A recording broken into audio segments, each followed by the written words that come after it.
Então vamos lá. Então nesse período, né, eu estou colocando a data, tá, do nascimento desse personagem, o Desidério, né, Erasmo. Então ele nasceu em 1466, ele morre em 1536. Lembrando que a Reforma Protestante acontece em 1517. Então ele participa da Reforma Protestante. Ele vem um pouquinho antes de Martinho Lutero. Martinho Lutero é o último, né, personagem, ou pelo menos o principal, não é que é o último. Depois vem Calvino, né, tem o Melanchthon, tem outros também posteriores, mas Martinho Lutero é o estupim, né? É aquele que foi usado assim Calvino como... veio depois de Lutero, então? É, Calvino é depois de Lutero? ele é assim, ele é contemporâneo, mas como eu vou dizer, ele não é que dá continuidade, ele vai dar continuidade, são continuadores da reforma, né? Mas eles estão ali contemporâneo, porém um pouquinho depois. O Melanchthon, Felipe Melanchthon, é outro importante homem, às vezes nem tanto falado, mas ele foi fundamental, Felipe Melanchthon, Martinho Lutero, Calvino na França, porque assim, Ana Cláudia, a gente está falando de algo mundial, né? Entendi. Algo mundial. E esses homens não tinham esses contatos que nós temos hoje. Então, muitos deles nem se conheceram, nem se falaram. Então, a gente está falando, por exemplo, a reforma, né, foi na Alemanha. O Calvino, João Calvino, é francês, né? Nós vamos falar de outro aqui na sequência, que é o Jerônimo Savonarola, Itália. Então, a gente percebe que esses homens, eles foram simultaneamente usados por Deus, sem eles combinarem nada. Percebam como de fato é Deus conduzindo tudo isso, né?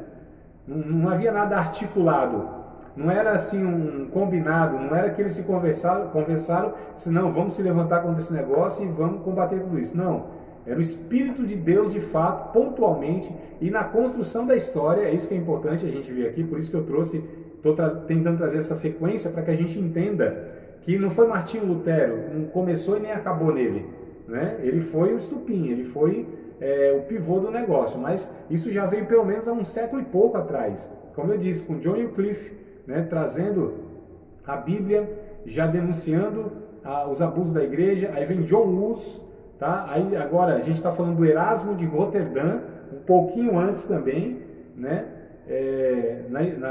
Ali da Reforma, um pouquinho antes da Reforma. Então o Erasmo de Roterdã, ele também vem trazendo a contribuição, mesma coisa, denunciando a Igreja Católica, pregando a doutrina correta, né, das Escrituras Sagradas, e também ele é perseguido pela Igreja, tá? Então a gente percebe que são homens que vão contribuindo, né, para esse processo. Na Itália, já aí também mais ou menos no século, né, no final do século XV, né, a data aqui que ele foi morto é 1449. Então a gente vê que é também antes da Reforma, né? Porém, esse homem foi fundamental para a Reforma Protestante. Isso foi na Itália, tá? Aqui um padre, tá bom, amados? Um padre, né? Eu vou falar o nome dele aqui em italiano, depois a gente traduz para o português, tá? Que é Girolamo, é com G de gato. Girolamo Savonarola. É um Girolamo Savonarola. E nós chamamos aqui de Jerônimo Savonarola. É como traduzir aí o nome dele, né? O conhecido Jerônimo de Savonarola, Girolamo Savonarola. Então, um monge dominicano, da mesma ordem do Martinho Lutero, pregou sobre os desvios do Papa, sobre a vida desregrada do clero, ou seja, da liderança católica, né? O clero são os cardeais, os padres, os monges, enfim. Então, ele prega contra tudo isso, né?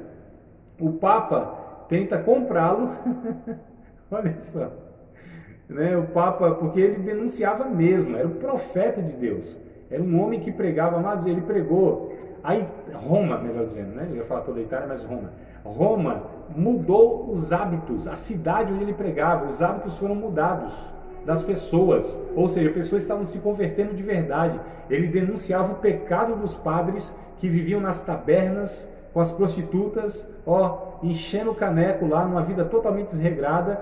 Ele denunciando então que esses padres, né, que ele era também um monge, um padre, ele denunciava a vida deles de promiscuidade, vida de pecado, denunciava o Papa também, que era um pecador, um corrupto. Olha só, amados, então o cara tinha que ter muito, não é? O cara tinha que ter muita vida com Deus para combater tudo isso. E ao invés de o Papa falar, vamos matar esse cabra agora, não, ele ainda tentou negociar, porque o cara, ele era um pregador, ele era um influenciador, ele estava pregando debaixo da presença do Espírito Santo, da graça do Espírito Santo, com a autoridade de Deus. Ele pregava e denunciava, então, aí o pecado de todo mundo. Então o Papa tenta comprar ele. Tá? Vamos dar um posto aqui de cardeal, né? Cardeal já é um... Cardeal só está abaixo do Papa mesmo. Os cardeais, inclusive, é quem decidem, né? Qual Papa que vai suceder o outro e tal. Então ele falou, vou dar um posto. Ele tentou comprar e negociar ele, mas ele se recusa e a sua pregação abala toda Roma. Eu esqueci, amados, de estar falando um detalhe aqui do Erasmo de Roterdã. Ele, na verdade, ele disse que foi muito fácil para ele denunciar, foi muito fácil, e até com desdém, e até com ironia, ele prega contra, né, os padres e tudo mais, porque eles viviam de uma maneira totalmente desvirtuada, totalmente desviada. Então ele fazia quase que chacota com os padres, né? Semelhante, lembra do Elias? Elias lá no Antigo Testamento, né? Quando viu lá aqueles profetas, rapaz, vocês estão clamando Deus aí, eu acho que ele deve estar dormindo, grita mais alto. Mais ou menos nesses modos assim, né? Ele viu que o negócio era tão descarado, né? Era tão corrupto, era tão explícito o pecado desses camaradas que se diziam representantes de Deus, que ele fazia até chacota, né? E aí acabaram matando ele, nenhuma novidade, como eu disse. O Jerônimo Savonarola não foi diferente também. Apesar de ele ter autoridade, de ele pregar, né? Deus permitiu que ele denunciasse tudo isso, pregasse, muitas pessoas de fato se converteram a partir da pregação dele, ou seja, a uma vida santa, a uma vida de arrependimento, a uma vida, né, que eles levavam para servir a Jesus. Então muitas pessoas se converteram. Mas em 1449, então, ele é morto pela Igreja Católica. Tá bom, amados? Então aqui já está construído, né, mais ou menos, o cenário para chegar a Martinho Lutero.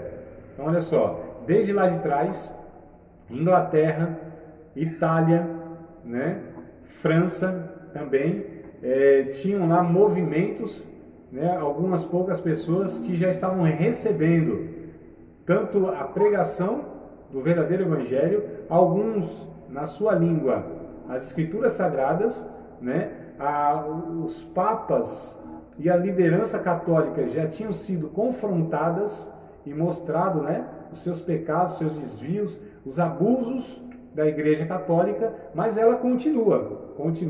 Tinha um homem, um pregador das indulgências, chamado João Tetzel, John, estou aportuguesando tudo aqui, John Tetzel. Esse era o grande pregador, o grande missionário da Igreja Católica naqueles tempos, e tem uma frase muito famosa que ele pregava, né?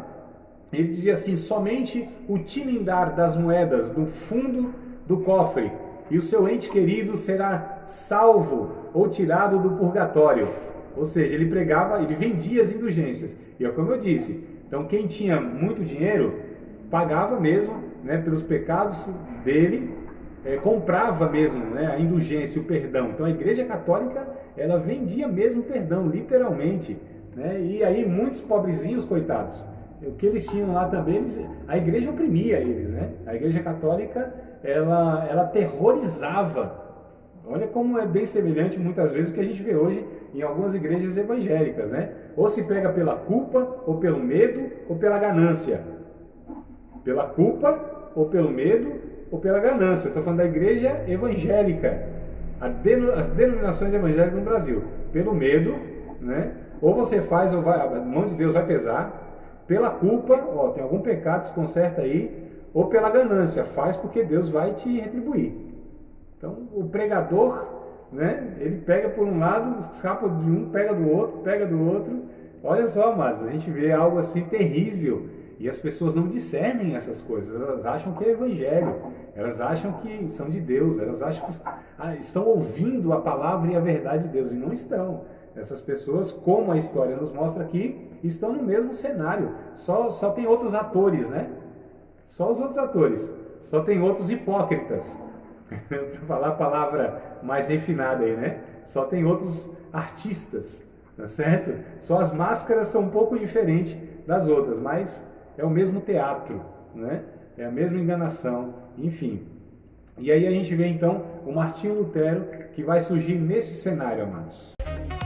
Você acabou de participar de mais uma aula de um dos nossos cursos Seminário de Teologia, Vida Cristã, Palavra da Vida. Espero que tenha te abençoado, não só alargado o seu conhecimento teológico, mas que tenha também atingido o teu coração para que você possa a cada dia mais reproduzir a vida de Deus nas suas relações cotidianas. Se você ainda não é aluno oficial de um dos nossos cursos, se inscreva aqui no contato que vai aparecer do WhatsApp. Também nos siga nas redes sociais, se inscreva no nosso canal, compartilhe à vontade e Deus te abençoe.